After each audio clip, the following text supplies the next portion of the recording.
Bendecimos al Señor por estar con ustedes a través de Reforma Apostólica y alabamos al Señor por su grandeza, por su poder y la fidelidad cada día en manifestarse y en expresarse en Misión Cristiana del Calvario.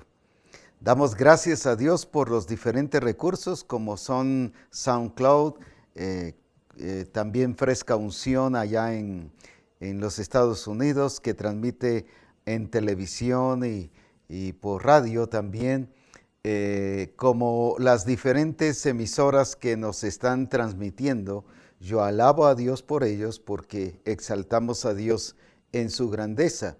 Bendecimos a Dios por aquellos hermanos que también están traduciendo Reforma Apostólica ya a diferentes idiomas y lenguas, porque se está cumpliendo lo que el Señor dijo: entraremos y abarcaremos las naciones y toda lengua y toda cultura. Y gracias a Dios, Misión Cristiana del Calvario lo está alcanzando. Así que es una bendición el poder darnos cuenta de su fidelidad y de la grandeza del Señor y cómo ahora estamos llegando ya a diferentes lugares.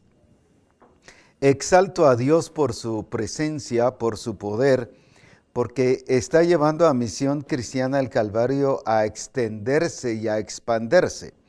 Quiero informarles que este fin de semana los hermanos de Alemania estuvieron visitando Francia, cerca de París, y allí se estuvo iniciando o trabajando un grupo de comunión familiar ya. Así que gloria a Dios, Misión Cristiana del Calvario ya entró a Francia también, proclamando el reino de Dios y estableciendo su nombre en ese lugar.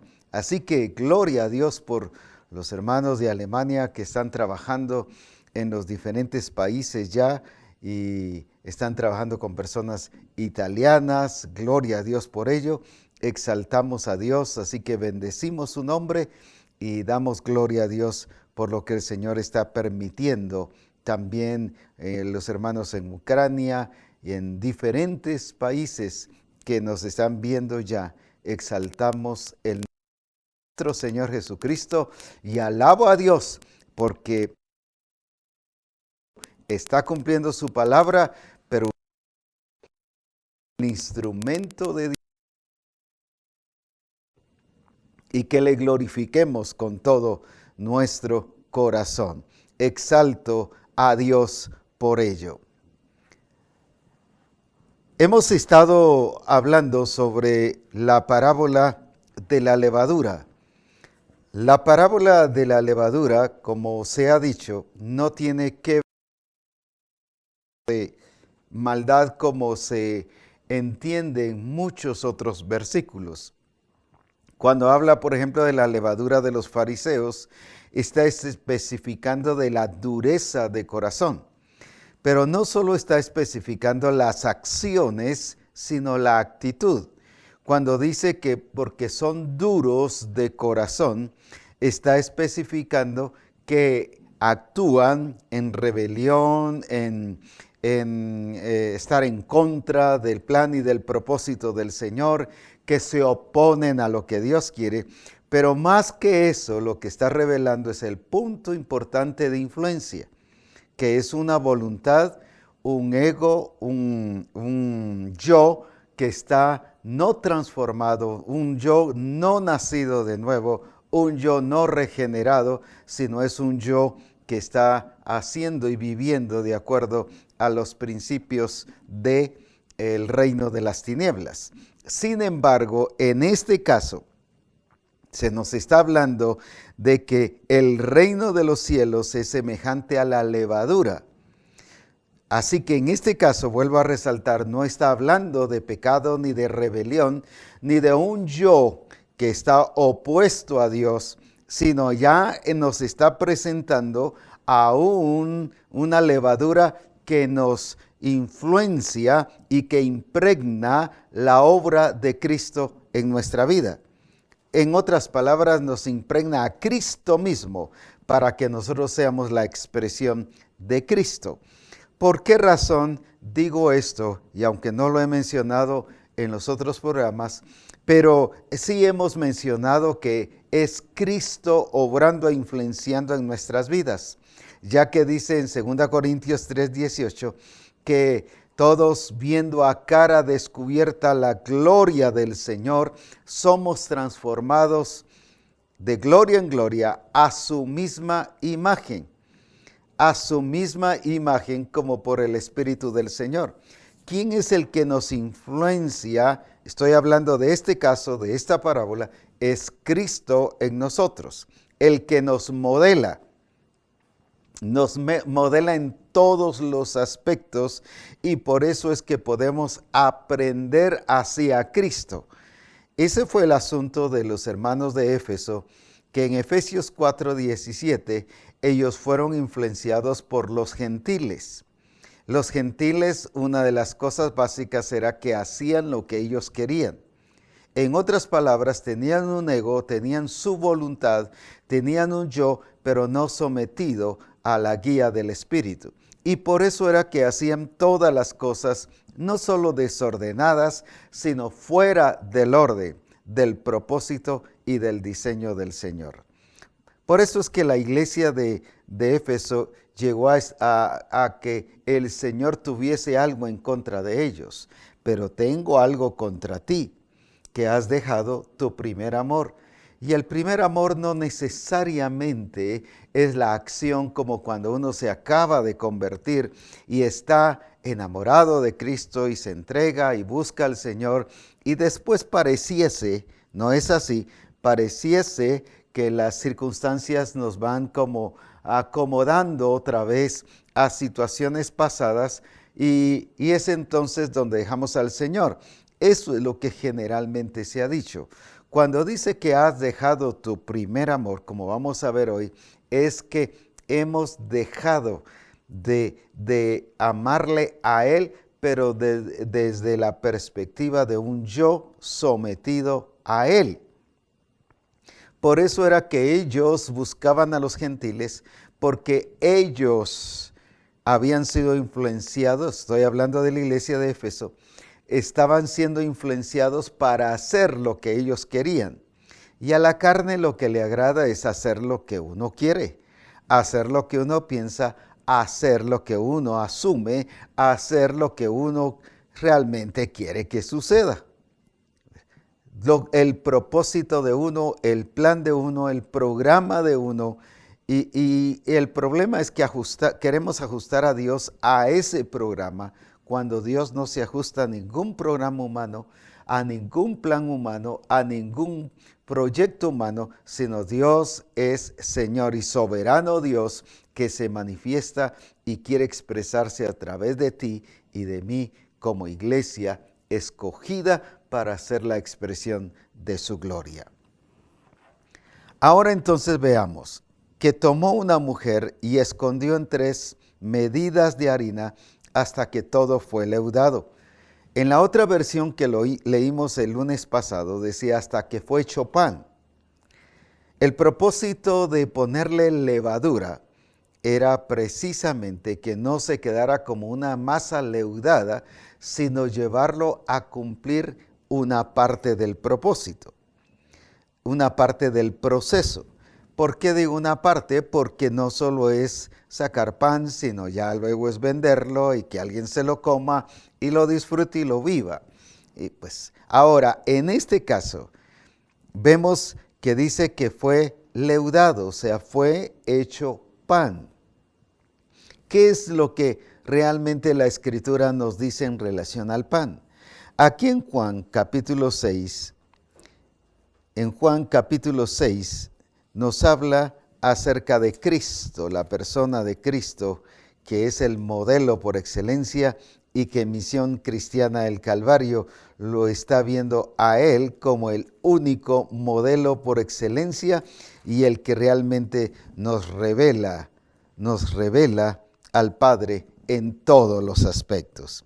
Ahora, aquí dice en Juan 6 y versículo 35, ellos habían llegado un poquito para contar un poquito la historia, viene pues y Jesús empieza a presentárseles tal como Él es. Ellos llegaban porque Jesús les había dado comida.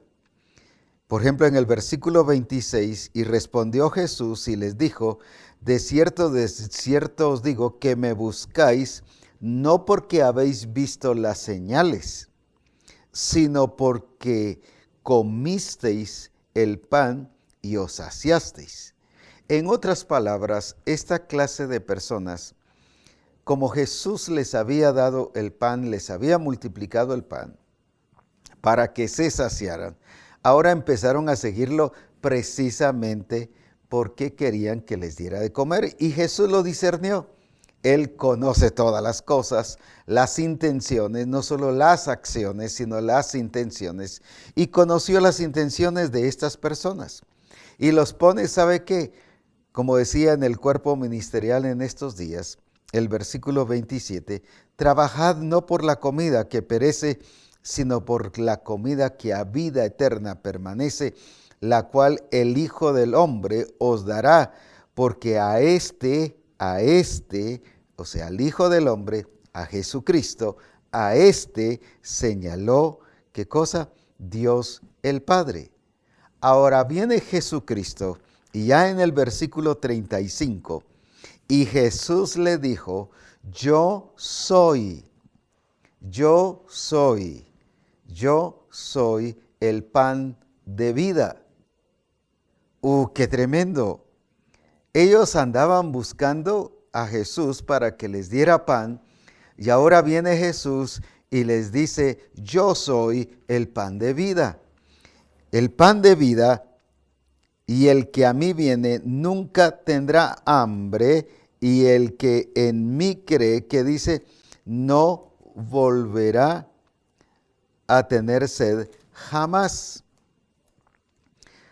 Mas os he dicho que aunque me habéis visto, no creéis. Todo lo que el Padre me da vendrá a mí, y el que a mí viene no le echo fuera.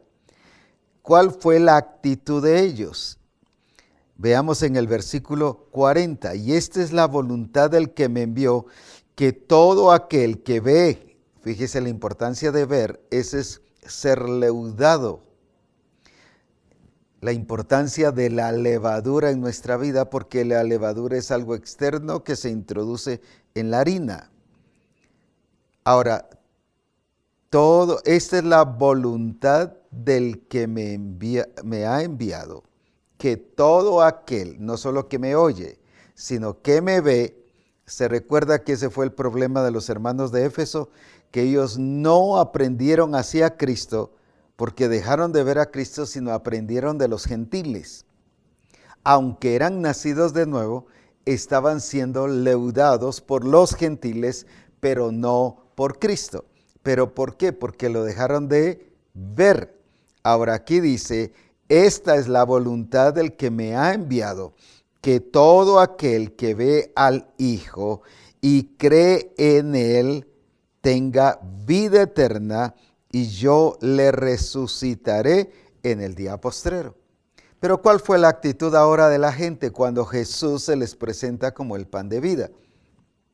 En vez de gozarse y decir todo esto de la comida fue el canal, el puente para encontrarnos a Cristo, sin embargo dice en el versículo siguiente, el 41, murmuraban entonces de él los judíos, porque había dicho,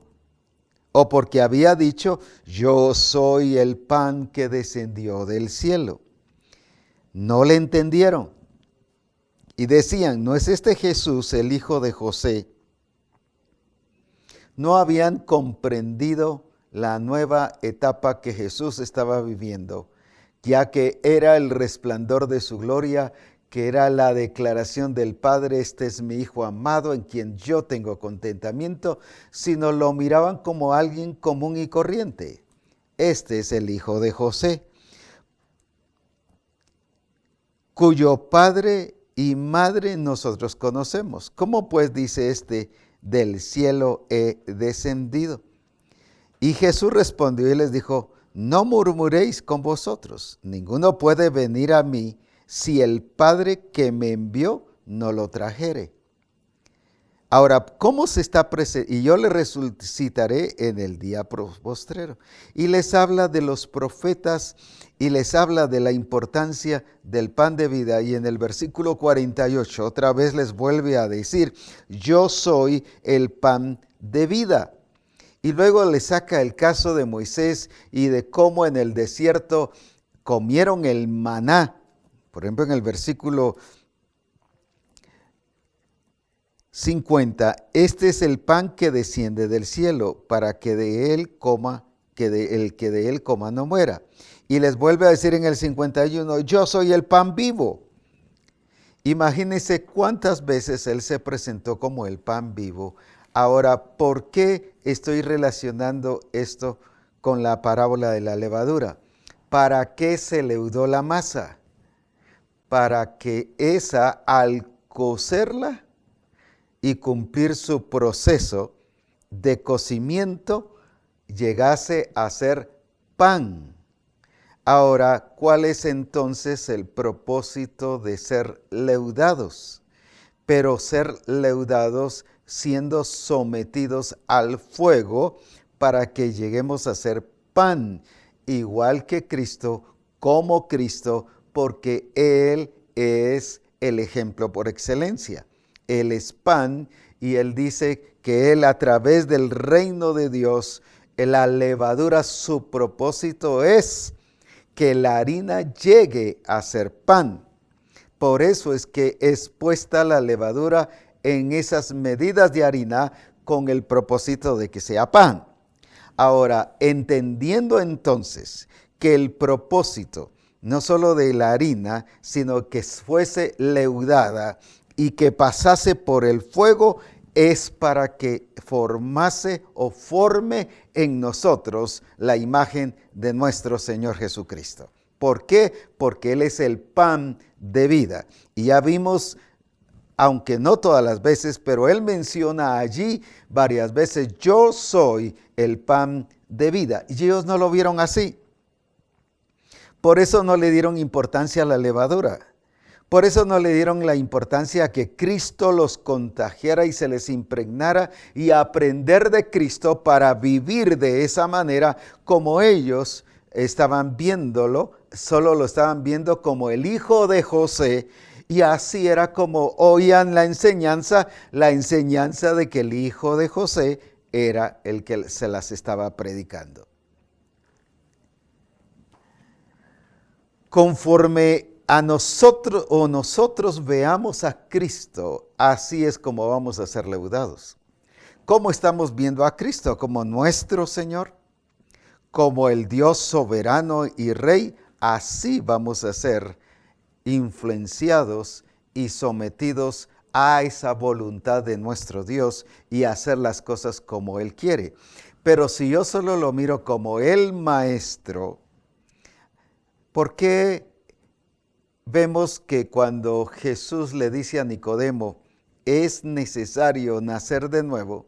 Nicodemo lo interpreta porque lo lleva a la lógica, al razonamiento, y dice, ¿cómo yo siendo viejo puedo introducirme en el vientre de mi madre y volver a nacer? ¿Por qué no le entendió? Y le vuelve otra vez Jesús a decir, el que no naciere del agua y del Espíritu no entrará en el reino de los cielos. Igual no lo entendió. No lo entendió Nicodemo. ¿Por qué? Porque le estaba viendo maestro bueno. No como el Señor, no como el pan de vida enviado del cielo, no como aquel que traía la imagen de su Padre y nos estaba revelando la imagen de su Padre, y que el propósito era transmitir, era influenciar y era impregnar la imagen del Padre en la vida de aquellos que estaban siguiendo a Jesús. Como no le vieron así, entonces lo único que miraban era un mensaje, pero no lo miraban a Cristo como el mensaje. Aunque Cristo era el verdadero mensaje, no solo de palabras, sino expresado con su vida y en su vida, expresando la gloria del Padre. Por eso Él era el resplandor de su gloria. Ahora bien, entonces si la importancia de la levadura es para llevarnos a hacer pan, para que la imagen de Cristo se impregnada en nuestra vida, pero entre eso hay un puente, hay un proceso, el cual empezamos a hablar el lunes pasado, que es la prueba. Aquí en el libro de 1 Corintios, nos habla precisamente de la obra del Espíritu Santo. ¿Qué nos dice aquí? Fíjese que está hablando de la edificación. En el versículo 11, 1 Corintios 3:11. Los primeros versículos nos está hablando de la inmadurez, de la carnalidad, de la falta de que las personas llegasen a dar la talla. Ahora, aquí mismo nos explica por qué es que no dieron la talla. ¿Por qué no dieron la talla? Uno dice, bueno, porque se quedaron niños, porque no siguieron el proceso, porque ¿por qué razón? Porque les pasó lo mismo de estas personas a las que el Señor les habló, yo soy el pan de vida. No lo vieron como el enviado del cielo, no lo vieron como el que estaba revelando al Padre, aunque lo estaba haciendo, pero ellos se habían determinado a ver otra cosa. Por esa razón, les dice aquí en el versículo 11, porque nadie puede poner otro fundamento, el que está puesto, el cual es Jesucristo. O sea, no hay necesidad de poner otro. Si uno pone otro, es otra edificación. En otras palabras, les está diciendo lo que pasa es que ustedes no están siguiendo el fundamento, no están siguiendo las directrices de ese fundamento y no están siendo edificados sobre ese fundamento. Están tratando de poner otro fundamento. Cuando usted pone lo que usted quiere, está poniendo otro fundamento. Cuando usted vive las cosas de Dios de acuerdo a lo que usted quiere, está poniendo otro fundamento, pero eso no es reino de Dios, ni mucho menos iglesia de Jesucristo. Cuando yo vivo como familia, como yo quiero, y vivimos de acuerdo a las reglas del mundo, es otro fundamento. Cuando yo soy un empresario o un profesional o profesionista y hago las cosas como yo quiero, estoy poniendo otro fundamento y menos me estoy expresando, y no solo menos, sino no me estoy expresando como un empresario o un profesionista de acuerdo al reino de Dios, no revelando la imagen de Jesucristo. Pero lo mismo en la congregación. Cuando estoy como iglesia, si yo lo que hago no estoy revelando a Cristo, sino lo estoy haciendo como yo quiero, puede ser el pastor, el discipulador, la esposa del pastor, el grupo del pastor, puede ser asistencia pastoral, discipuladores, el que dirige, si todo no lo está haciendo para revelar a Cristo. Hace poco que tuvimos una expresión profética en la sede central, se decía algo muy precioso. El profeta que llegó no solo vino a decir la palabra de Dios, sino vino a expresar a Dios.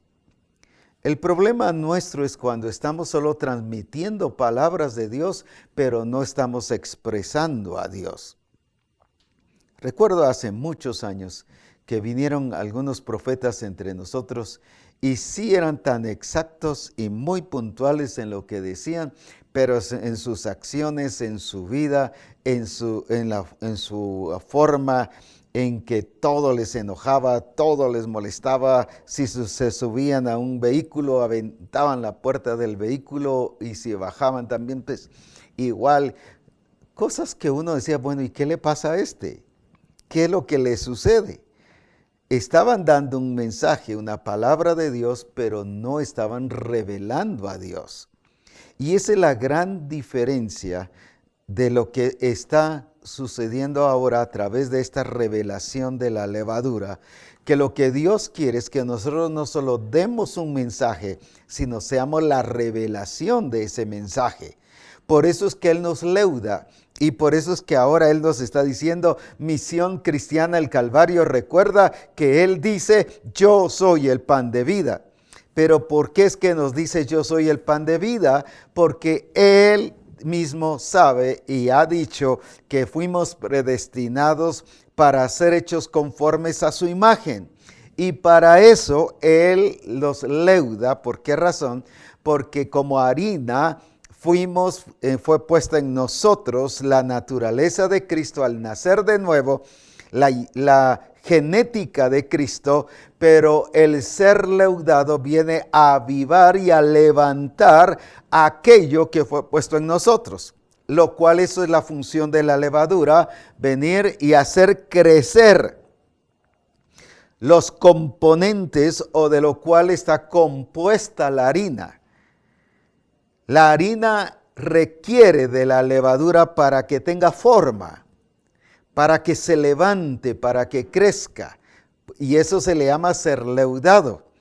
Ahora, por eso es que necesitamos no solo de la naturaleza de Cristo y de la genética de Cristo, sino necesitamos de ver a Cristo para que Cristo pueda modelarnos y seguir nosotros de acuerdo a ese modelaje, a eso que Cristo nos esté influenciando y así hacer crecer aquello que Él mismo puso en nuestra vida cuando nacimos de nuevo. Lo curioso es que después Jesús, de que Él se presenta como el pan de vida, les dice, bueno, si no, pues si queréis iros vosotros, como vio que la gente se le fue porque Él se presentó como el pan de vida. Ellos andaban buscando otro pan.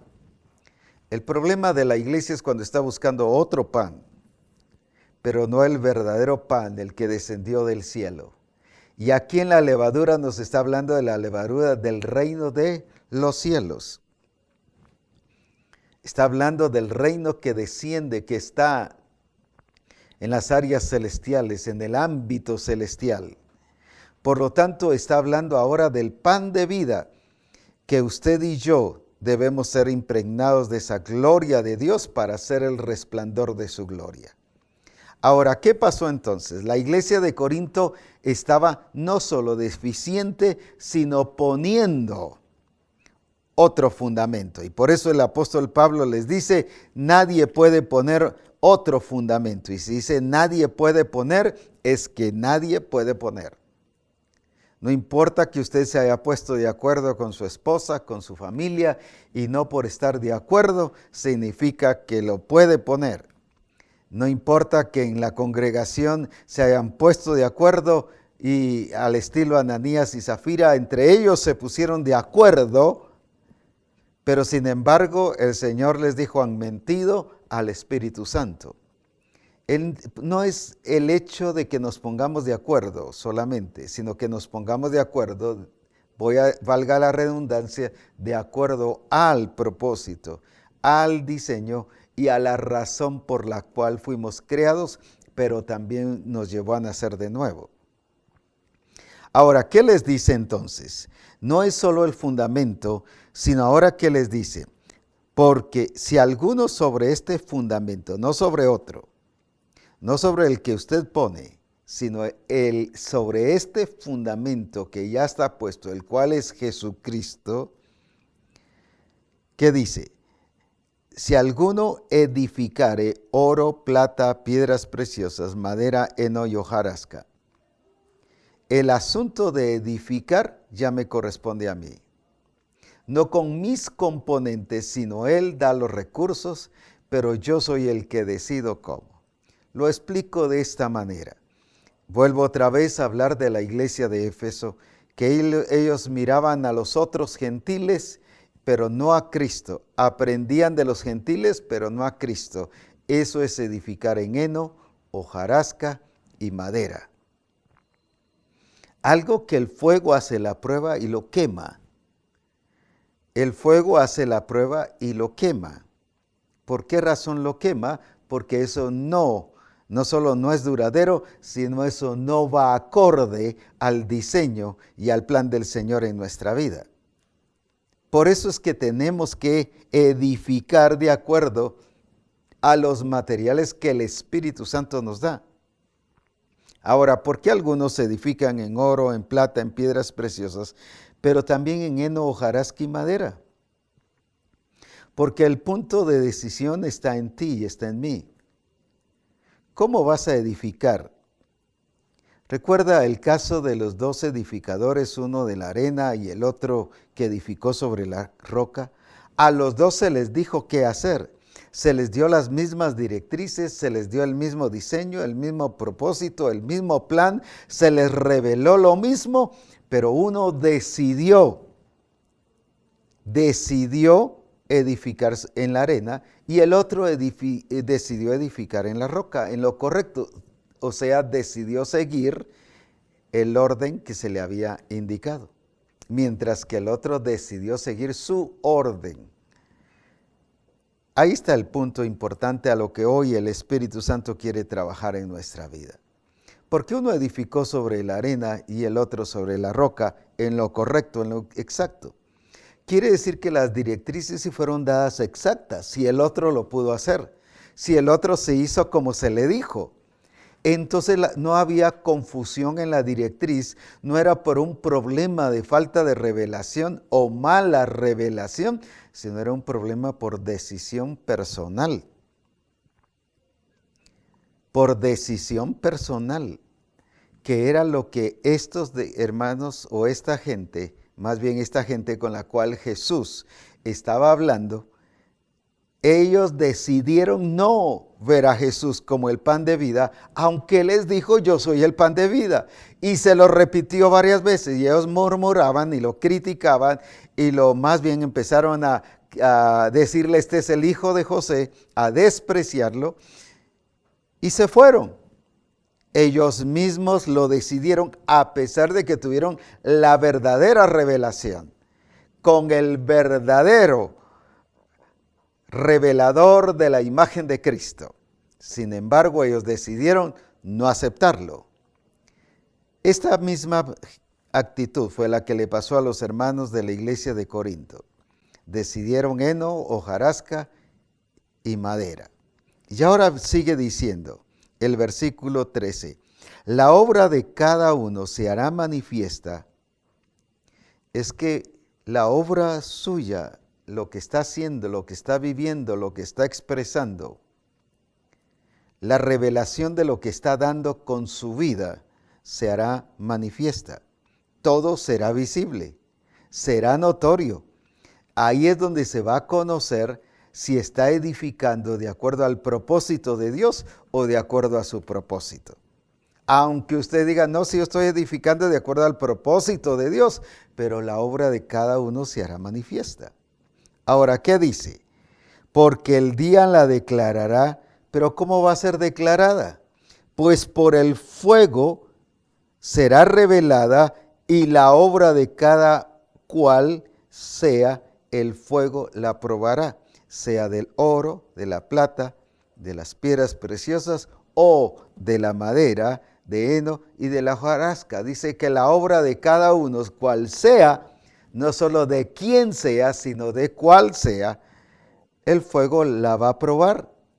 El fuego no es para destruir, el fuego es para probar. Lógicamente destruye lo que no está aprobado. Pero su propósito es probar, es manifestar, es declarar lo que está pasando en nuestra vida. Por eso viene ahora y luego dice el versículo 14, si permaneciere la obra de alguno que sobreedificó, recibirá recompensa. Quiere decir que éste sobreedificó con oro, plata y piedras preciosas. O sea, con materiales duraderos, reales, que podían experimentar el fuego y no se destruían. Pero luego dice de los que no edificaron así. Y si alguno, y la obra de alguno se quemare, el versículo 15, él sufrirá pérdida. ¿Pero por qué se va a quemar? Porque él también edificó, solo que edificó con heno, con hojarasca y piedra y madera, con cosas temporales. ¿Por qué edificó con eso? Porque él decidió edificar con eso. si le estaban proveyendo el verdadero material? ¿Por qué los otros sí construyeron con el verdadero material?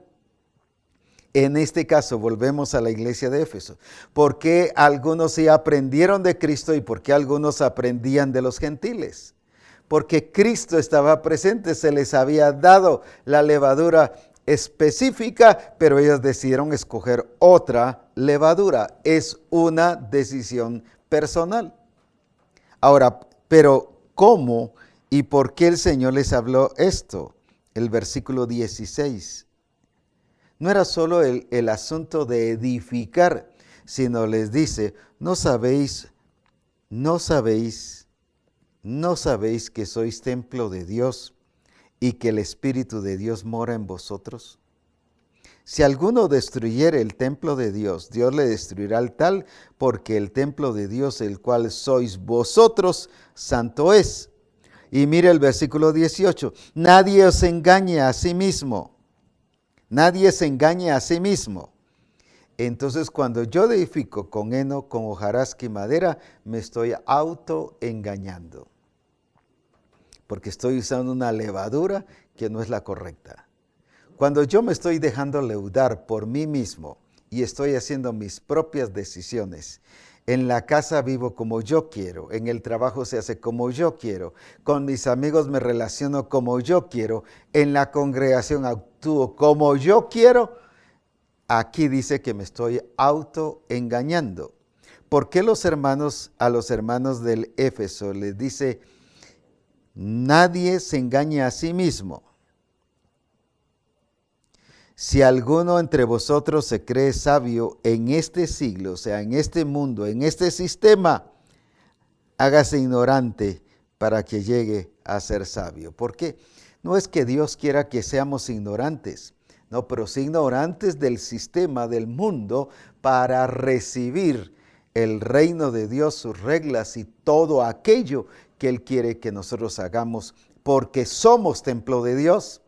Somos casa de Dios, somos el propósito de Dios. Entonces no solo es el hecho de que, bueno, pues el Señor quiere que crezca y que me desarrolle y que ahora el apóstol Abraham nos ha estado hablando de crecer y desarrollar por la levadura, pero no es solo el hecho de crecer y desarrollar porque somos templo de Dios, o sea, hay un propósito. Hay una razón por la que usted y yo tenemos que crecer y desarrollar, pero también pasar la prueba. No es entonces solo porque, bueno, pues al fin y al cabo me están sometiendo a esta prueba. No, yo tengo que pasar la prueba. ¿Por qué? Porque si no, no llego a ser pan. No llego a tener la imagen, no llego a tener la expresión de Cristo, porque Él mismo dijo, yo soy el pan de vida. Yo soy el pan del cielo, yo soy el pan del enviado del cielo. Y recuerde que nos está hablando del reino de los cielos, de lo que proviene de lo alto, de lo que proviene de Dios, que no hay cambio ni sombra de variación. Por esa razón se hace necesario que yo edifique, no solo porque tenga que ser edificado, sino porque debo ser edificado por causa de que soy templo de Dios. Y en este caso, por causa de que soy el pan de vida de Cristo Jesús, expresando esa transformación, porque Cristo está en mí y yo estoy en Él. Por eso debo expresar esa revelación de Cristo. Y habla de que el templo de Dios santo es. El templo de Dios santo es. Entonces, ¿por qué lleva a que ellos se edifiquen, pero con los recursos, con las herramientas adecuadas de lo que el Espíritu Santo nos ha dado? Cuando yo uso mis herramientas, las cosas no funcionan. Veamos el caso de Jesucristo mismo, pero veamos el caso de otras personas. Jesús, todo lo que recibió del Padre lo hacía. Por eso dice, lo que yo veo hacer del Padre, yo hago. Lo que yo oigo del Padre, eso es lo que les enseño. Así como me enseñó el Padre, eso es lo que yo hago. Mire, qué sometimiento al Padre tan tremendo. Jesús en sí no tuvo que morir al yo, porque Él no tenía una naturaleza vieja, pero Él se despojó de su yo, entendiendo que aquí como hombre tenía que tener un yo sometido al Padre. Se despojó de sus atributos divinos, se despojó de ese ego, cualquier cosa que pudiese afectar. Por eso dice, yo no hago las cosas por mí mismo. Hubo una renuncia de él. Él renunció a su yo, a su ego, llamémosle así, a su yo ahora puesto en el orden del Señor, porque él dice yo no hago, o sea, él tenía un yo, pero no un yo contaminado, no un yo influenciado por el mundo, sino un yo influenciado por el Padre, y por eso dice yo no hago las cosas por mí mismo, sino las hago precisamente porque el Padre me ha dicho que las haga. Y por eso Él se presenta como el pan enviado del cielo. ¿Qué significa la palabra enviado? Que estaba sometido.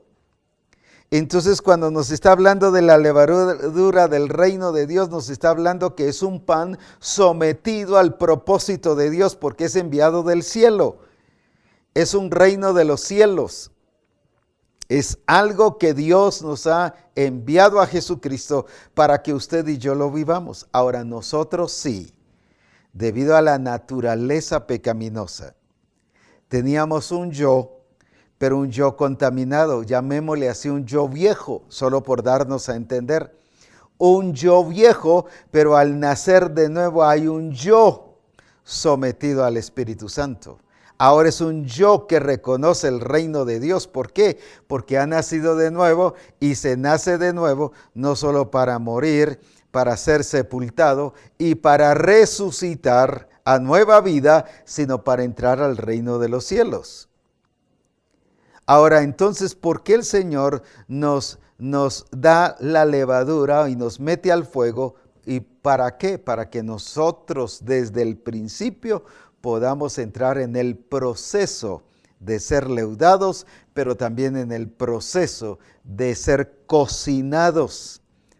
¿Para qué? Para que ahí la gloria de Jesucristo sea manifestado y que salgamos como pan, como Cristo, el pan de vida.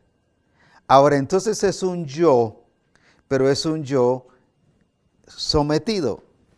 El yo en sí, hablando de la obra de Cristo que nos da nuestra vida. Y espero darme a entender y lo voy a tratar de explicar en las palabras más sencillas. El yo en sí no es malo. El problema es que atacamos el yo, quites el yo. Pero entonces nos quedamos robots. Él nunca nos manipula. Él siempre reconoce lo que Él ha puesto. ¿Sabe por qué? Porque Él mismo tiene un yo. No le dijo eso a Moisés. Cuando Moisés le dice, bueno, pero ¿y a quién voy a decir que me ha enviado? Diles, el yo soy, te ha enviado. Quiere decir que Dios mismo tiene un yo, pero no es un yo que lo lleva a pecar. No es un yo que lo lleva a hacer lo malo, sino es un yo que lo lleva a ser el soberano Dios, que hace las cosas como Él ha trazado.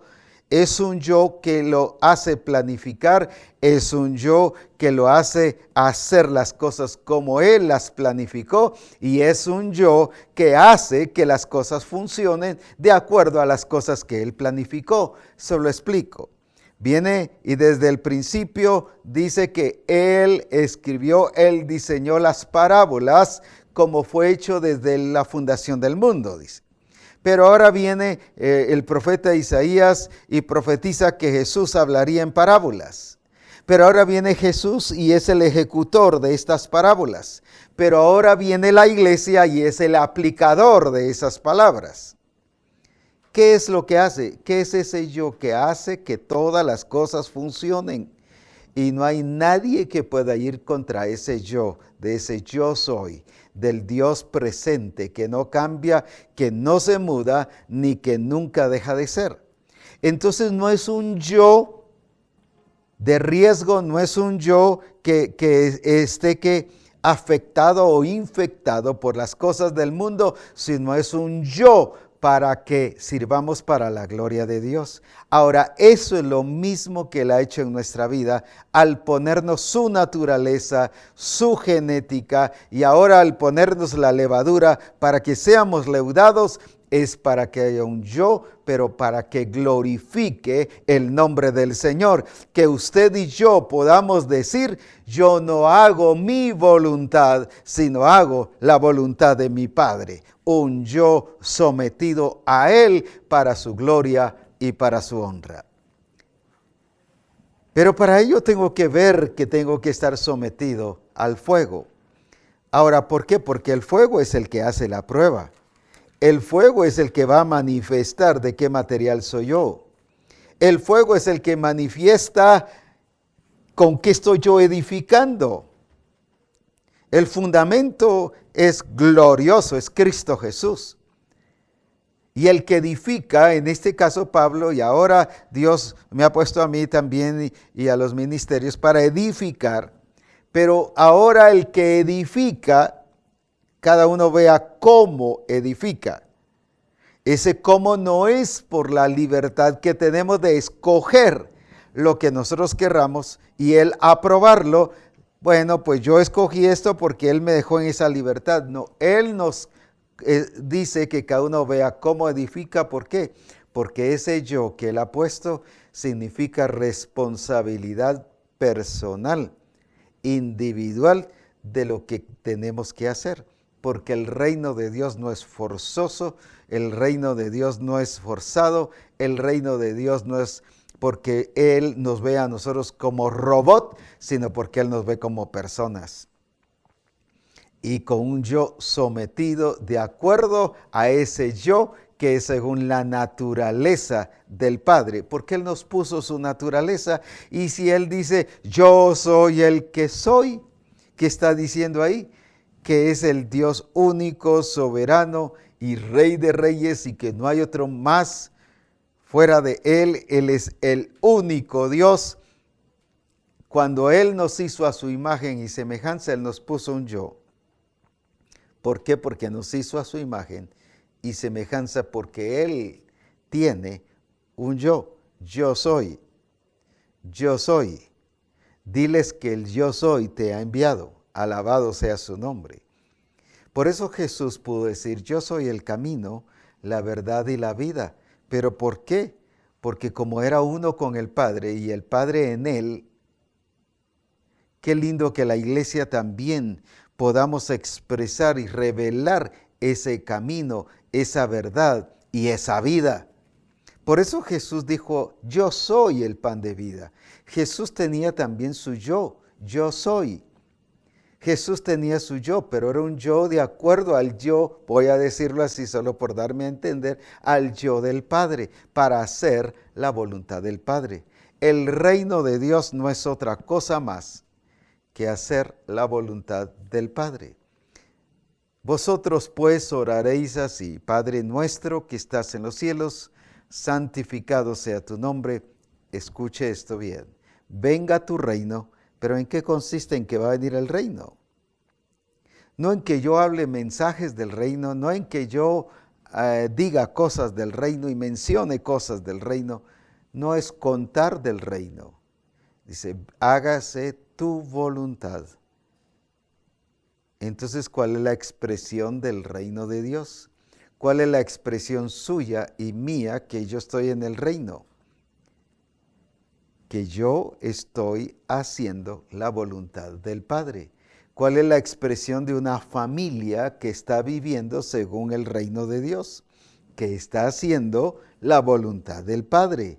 ¿Cuál es la expresión de un empresario y de un profesionista que está haciendo la voluntad del Padre? ¿Cuál es la expresión de un pastor en la congregación que vive según el reino de Dios, que está haciendo la voluntad del Padre? ¿Cuál es la expresión de asistencia pastoral del grupo del pastor, de los discipuladores, del grupo de adoración y todos los que componen todas las actividades de la congregación? ¿Cuál es la expresión que están haciendo la voluntad del Padre. Si no, no es reino de Dios. Si no, no es expresión del reino. Si no, no es levadura. Pero escuche esto ahora, entonces, para que lleguemos a ser pan, necesitamos pasar de leudados a pan, pero para ello se requiere un proceso que se llama fuego, la prueba de fuego. Por eso es que aquí en 1 Pedro capítulo 4 y versículo 12 dice, amados, no os sorprendáis del fuego de prueba, no el fuego de condenación, sino el fuego de prueba. Cuando Juan el Bautista habla de Jesucristo, dice, yo soy el que os bautizo en agua para arrepentimiento, pero viene otro tras mí, que él os bautizará con Espíritu Santo y fuego, no con el fuego del Espíritu Santo, ni tampoco con un Espíritu Santo de fuego, sino él os bautizará con Espíritu Santo y fuego. ¿Qué significa? Que él, cuando nos bautiza en el Espíritu Santo, nos introduce a una vida de estilo, a un estilo de vida con el fuego de Dios. ¿Qué significa? No es un fuego para condenar, no es un fuego del infierno, sino es una prueba de fuego, porque yo a partir desde que comienzo como nacido de nuevo, de allí comienza mi prueba. Cuando yo estoy grande, ya cuando haya crecido, cuando yo sea pastor o sea apóstol, el Señor me va a probar. No, Jesús fue probado desde el principio. La iglesia de Corinto fue probada desde niña. La iglesia de los hebreos, los judeocristianos, fueron probados cuando eran bebés. Se recuerda que en Efesios 5:12 o en Hebreos 5:12 dice, porque debiendo de ser ya maestros por causa del tiempo, tenéis necesidad de leche. ¿Quiénes son los que tienen necesidad de leche? No los niños, los bebés. Ellos fueron probados desde bebés. Ellos fueron probados y fueron encontrados que aunque eran ya grandes, estaban actuando como bebés también. Entonces veamos que la prueba comienza desde el tiempo en que fuimos introducidos al reino de Dios. Desde el momento en que somos nacidos de nuevo, empieza la prueba en nuestra vida. Pero esta prueba, ¿qué significa? No que vienen huracanes y vienen ciclones y vienen cuantas cosas que vemos como amenaza. Este no es un fuego de amenaza, sino es un fuego de purificación y perfección.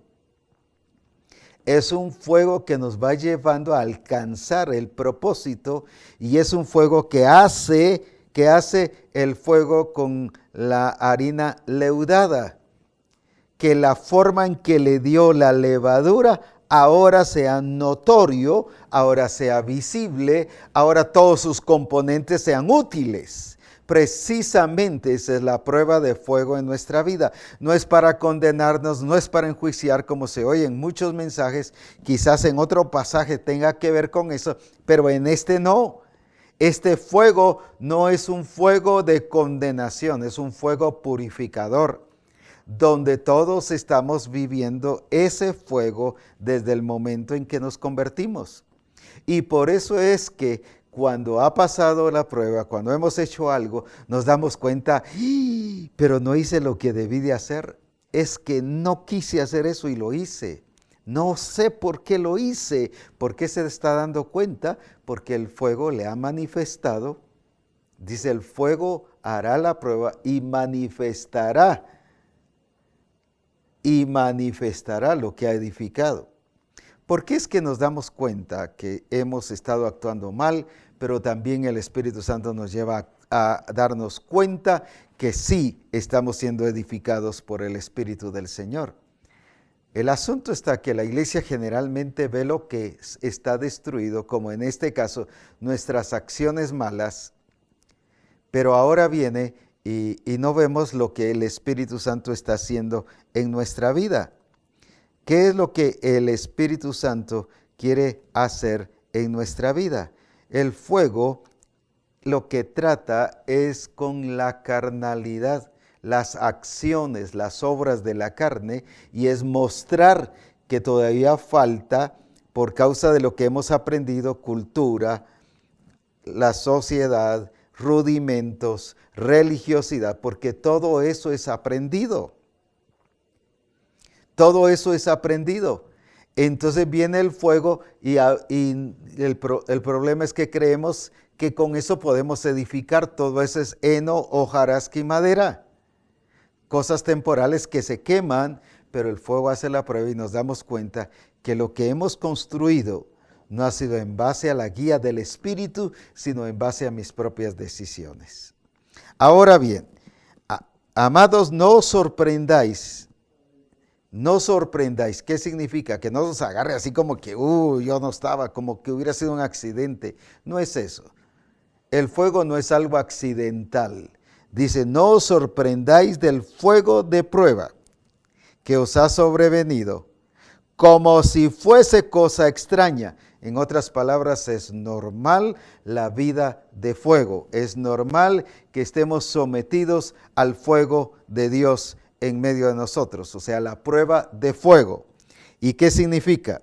Que os ha sobrevenido y que como si fuese alguna cosa extraña, sino gozaos, que por cuanto sois participantes de los padecimientos de Cristo, para que también en la revelación de su gloria os gocéis con gran alegría. ¿Cuál debe ser la actitud de la iglesia cuando es probado? Pero recuerde que somos probados en todo. En nuestra relación como familia, en la relación como esposo y esposa, como padres e hijos o hijos y padres, como amigos, como pastor con la iglesia, como la iglesia con el pastor. Somos probados. ¿Qué reconocimiento pastoral tenemos?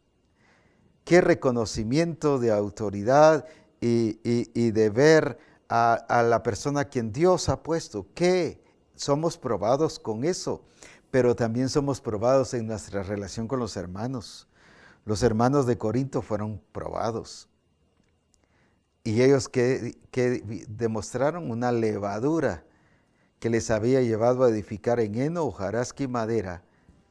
Y por eso es que Pablo le dice, el fuego hará la prueba. ¿Por qué? Porque los había encontrado niños cuando ya debieron de ser grandes, cuando ya debieron de ser capaces, cuando debieron ser útiles, les fueron encontrados incapaces. ¿Pero qué demostró todo eso? El fuego. Por eso es importante el fuego, porque el fuego nos revela el nivel espiritual que estamos teniendo.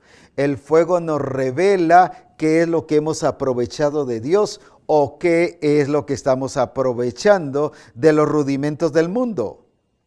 El fuego, por eso es importante el fuego. ¿Por qué? Porque eso nos enseña a vivir de acuerdo al propósito y al plan del Señor, como Él realmente quiere que nosotros lo vivamos de acuerdo a su propósito y de acuerdo a su plan.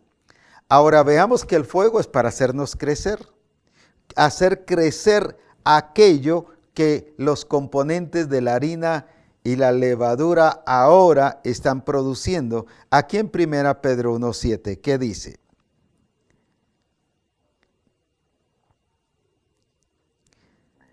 Versículo 7. Para que sometida a prueba vuestra fe. Es que no solo la fe es probada, la paciencia, el gozo, el dominio propio. Todas esas cosas, las características de Cristo, el carácter de Cristo en nuestra vida es probado. No probado para ver si es de Cristo o no, sino para probar a ver si yo lo estoy aplicando correctamente o no. Veamos entonces aquí en 1 Pedro 1:7. Para que sometida a prueba vuestra fe. No es que usted tenga que orar, Padre, pruébame, prueba mi fe. No, no es eso. No es porque usted ora, es porque ese es el estilo de vida y porque usted y yo, desde que nacimos de nuevo, fuimos metidos a ese fuego que califica que descubre, que hace manifiesto y notorio la obra de Cristo en nuestra vida. Ahora, volvamos al 7, para que sometida a prueba vuestra fe, mucho más preciosa que el oro, el cual, aunque perecedero, se prueba con fuego, sea hallada. ¿Ahora en qué? ¿Para qué nos prueba el Señor? Para que la prueba de nuestra fe sea hallada como en alabanza, gloria y honra cuando sea manifestado Jesucristo. El asunto está que muchos ven esto cuando sea manifestado Cristo allá, cuando Cristo venga en su segunda venida. Y esto es lo que muchos teólogos lo traducen. Recuerda Colosenses 3:4, cuando Cristo vuestra vida se manifieste, entonces seréis justamente con Él manifestados en gloria. Y si usted ve algunas versiones y la teología o todo, generalmente el ámbito cristiano lo lleva hacia allá. Pero en los versículos anteriores y siguientes está hablando de la naturaleza nueva y de la naturaleza vieja. No está hablando de la segunda venida. Lo mismo en este caso, está hablando de la prueba de nuestra fe. ¿Dónde vamos a ser probados? Aquí en la tierra. Ahora dice entonces, y honra cuando sea manifestado Jesucristo. Vuelvo otra vez y que leamos Romanos 1 y versículo 19. Mire lo que hizo Dios con la iglesia de Roma para entender esta otra parte.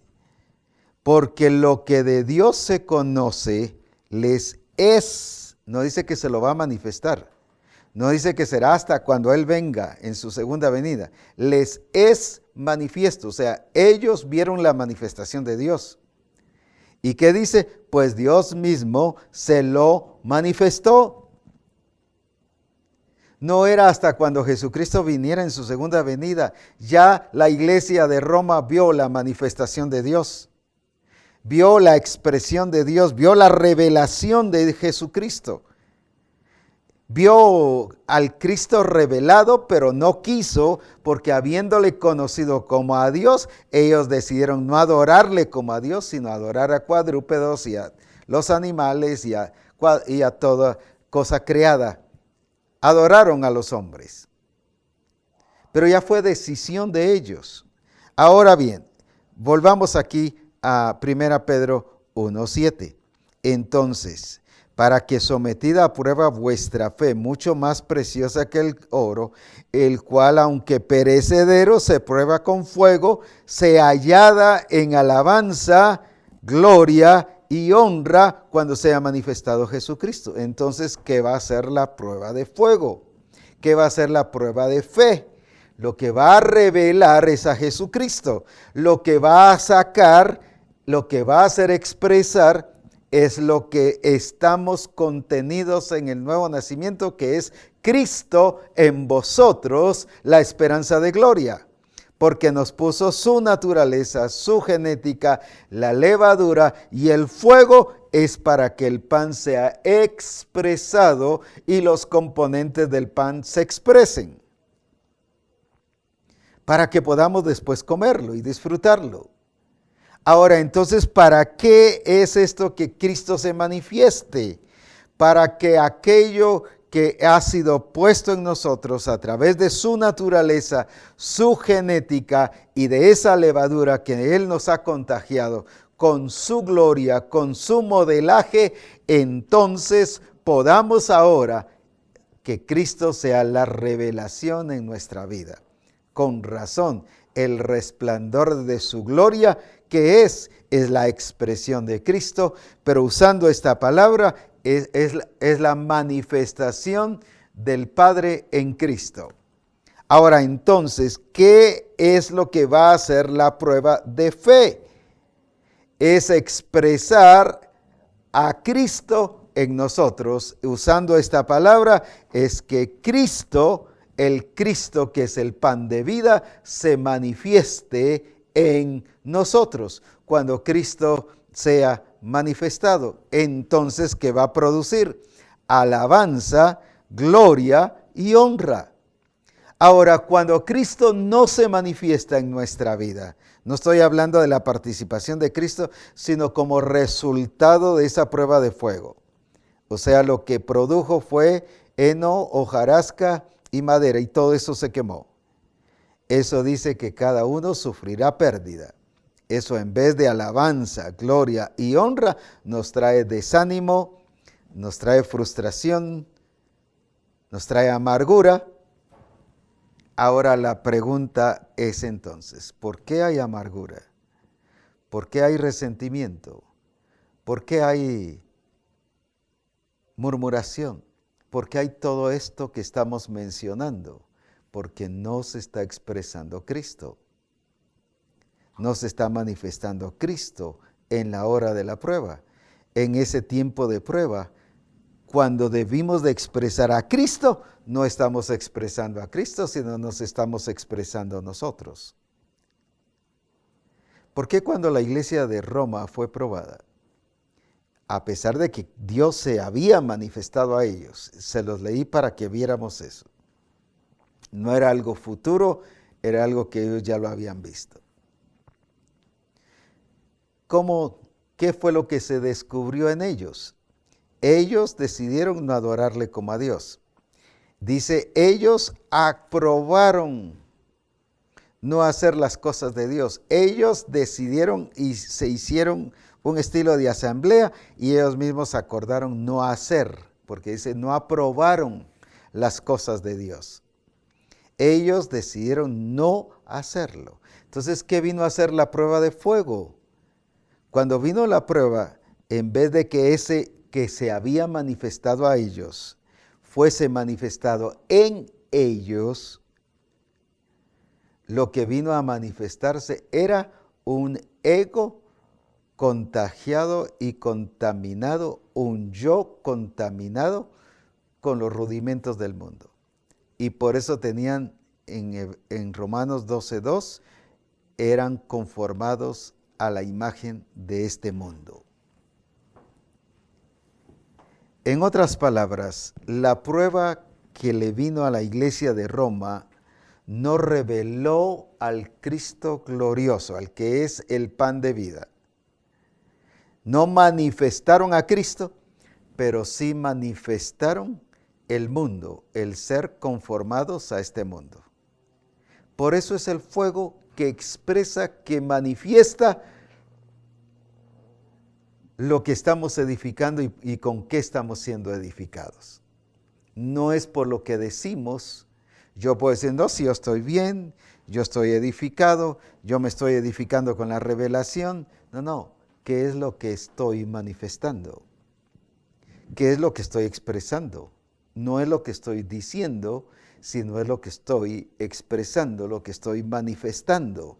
Eso es precisamente lo que el Señor viene ahora sí a recoger, una iglesia gloriosa, santa y sin mancha, pero una iglesia que no diga que está gloriosa, sino que está gloriosa. Una iglesia que no diga que es santa. No, si yo soy santo, no, si gracias a Dios estamos alcanzando. La santidad no es eso, es que esté expresando la santidad. Una iglesia santa no es por una iglesia que diga que es santa, es por una iglesia que está expresando la santidad. ¿Qué es eso? Es que Cristo mismo se está manifestando en nuestra vida. Entonces, ¿qué sigue diciendo? Que nosotros realmente debemos de hallarnos con sumo gozo, como dice aquí en Santiago 1 y versículo 3. ¿Cómo debemos de hallarnos en las diversas pruebas? No nos gusta que nos mencionen las pruebas, pero ahora entendiendo que la prueba es para demostrar con qué estamos edificando y manifestar a Cristo, ¿qué dice aquí? Versículo 3, 1:3. Hermanos míos, tened por sumo gozo. Otra vez vuelvo a leer.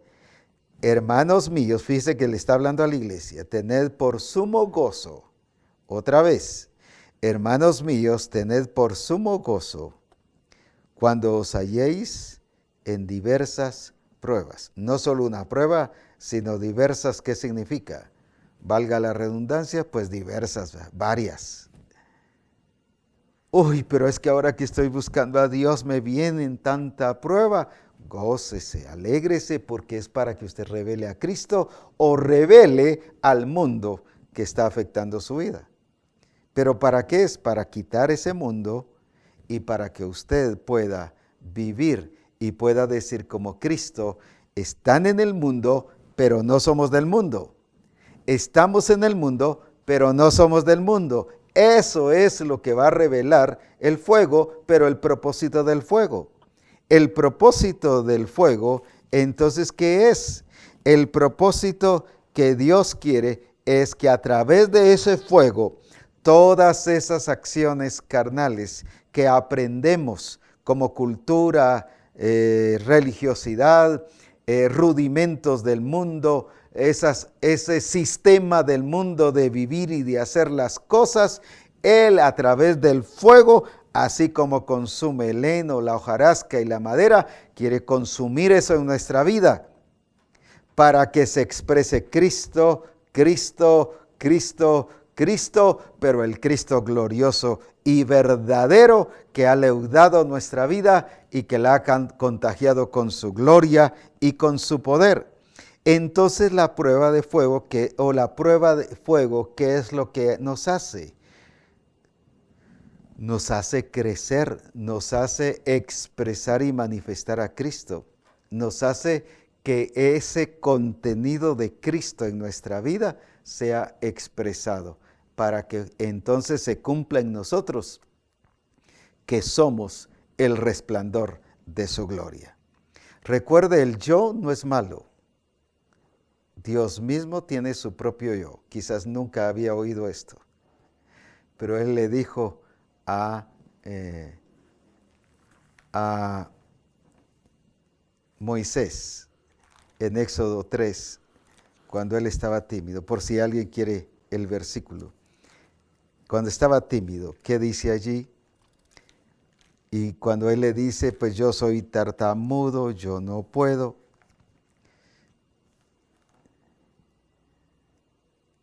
En el versículo, capítulo 3 y versículos 5 y 6. Y dijo, no te acerques, quita tu calzado de tus pies, porque el lugar en que tú estás santo es, tierra santa es. Y dijo, yo soy el Dios de tu padre, yo soy el Dios de tu padre. Y más adelante, cuando le dice en el versículo 11, entonces Moisés respondió a Dios, ¿quién soy yo para que vaya a Faraón? ¿Quién soy yo para que vaya a Faraón? Y luego en el versículo 14, y respondió Dios a Moisés, yo soy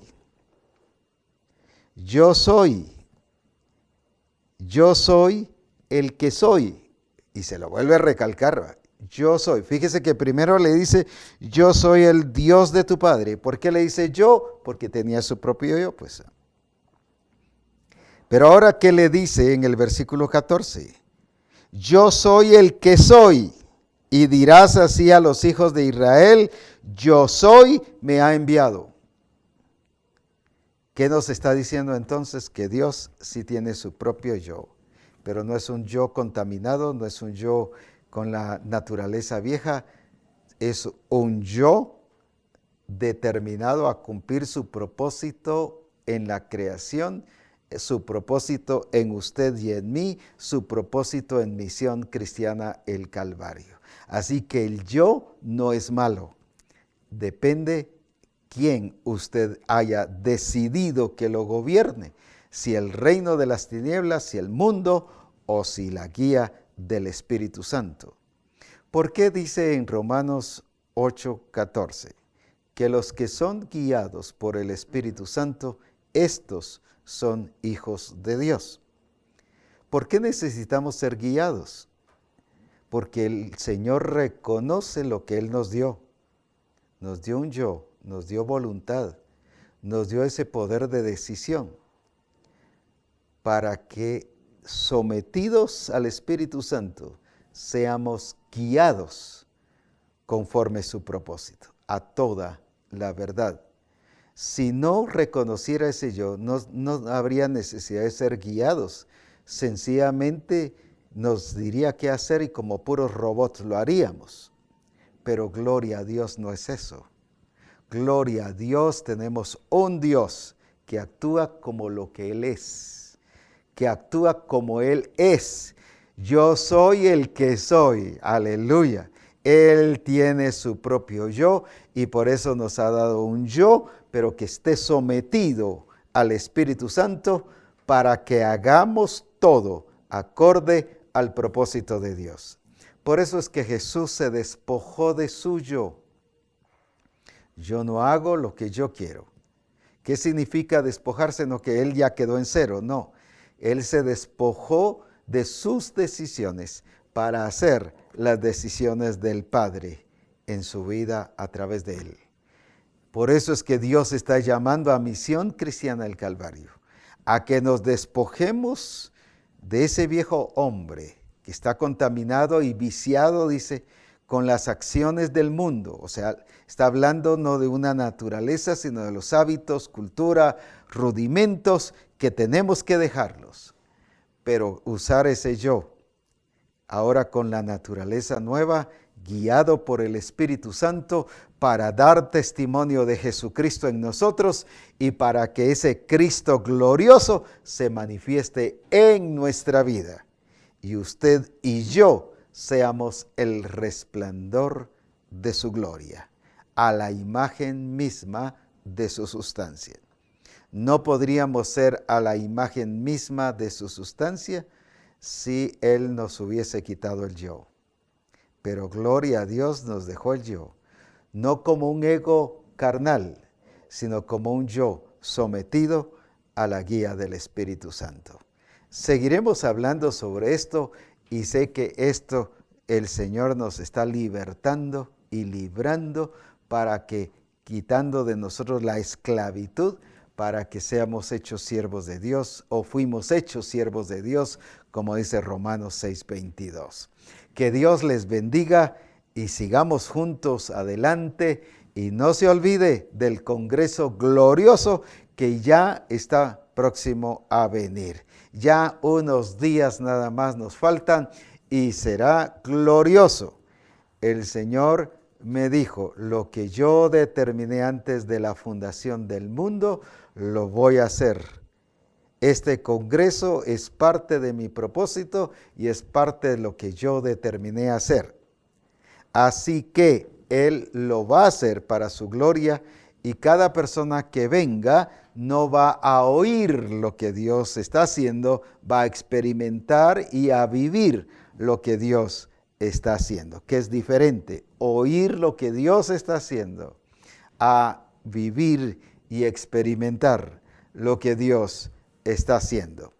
Así que el que tiene oídos oiga lo que el Espíritu Santo dice a la iglesia.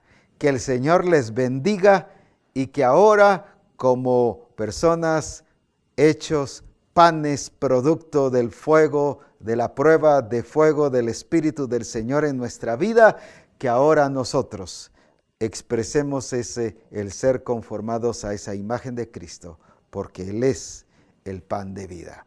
Bendiciones, adelante, y que la gloria de Jesucristo sea sobre sus vidas.